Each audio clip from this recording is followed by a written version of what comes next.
level of unanimity. Adam? The request for removal is definitely going to delay this trial. It's going to be complicated and messy. Now, Donald Trump and the other defendants should lose these motions. And under the law, their case for removal is very weak. However, the lower federal courts and the Supreme Court in this country have changed a lot over the last 3 years. And there's really no telling what could happen in the courts. But if they apply the law to the facts, these motions should be denied.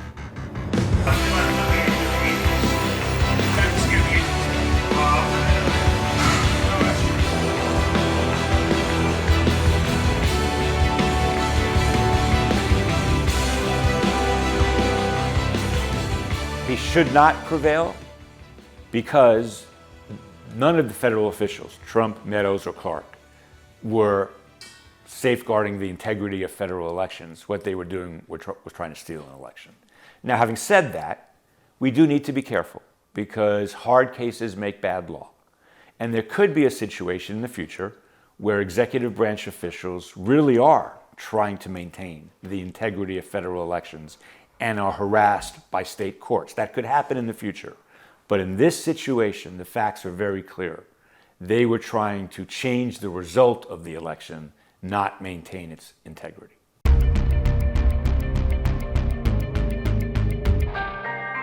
Was it really their job to call Brad Raffensperger and say, come on, fellas, I just need 11,000 votes?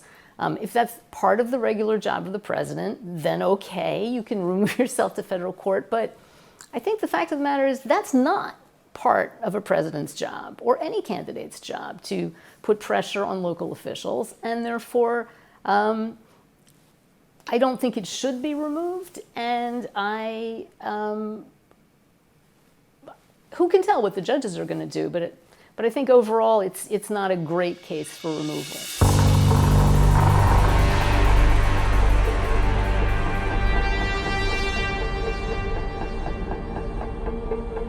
I mean, I don't think there's any reason to think that they would not get a fair jury in Fulton County. I don't see why they would not.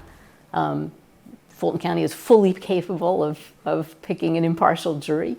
But, you know, they probably, for their own purposes, would feel more comfortable with, more conservative counties included in their jury pool.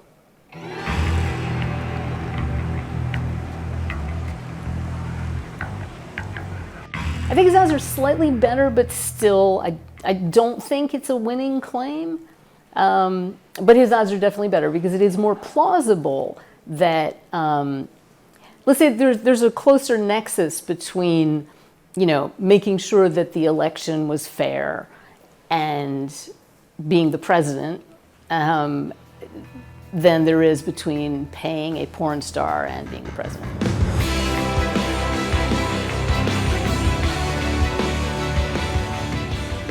Well, it's already been announced he's going to get a mugshot. And I think this is the first jurisdiction where he's getting a mugshot. That's going to be a little bit interesting, I guess. I guess there's some decisions they have to make. Will he appear by himself? Will he appear with the other defendants? These are all issues we don't know, but we will find out in the next week. Every time the radical left Democrats do this and the Marxist, communist, fascist indict me, I consider it a great badge of honor.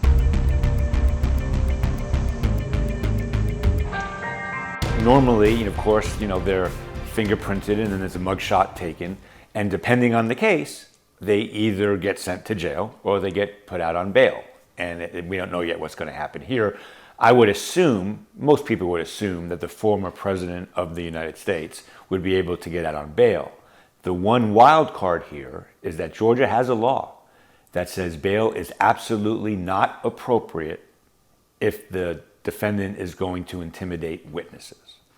And given Donald Trump's recent social media activity, going after the DA, going after witnesses and so on, it's going to be an interesting hearing. Will his lawyers in good faith be able to say our client will not intimidate witnesses? They're going to have to say that for him to get bail.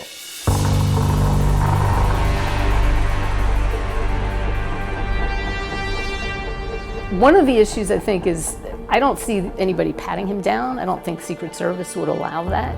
So there's going to be some tension between the regular procedures and what the sheriff's deputies and personnel at the county jail regularly do, and the fact that it is the president of the former president of the United States who has a security detail, and that's just very unusual.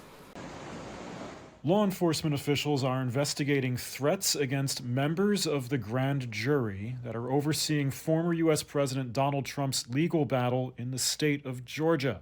Threats that reportedly came after the personal information of jury members was leaked online.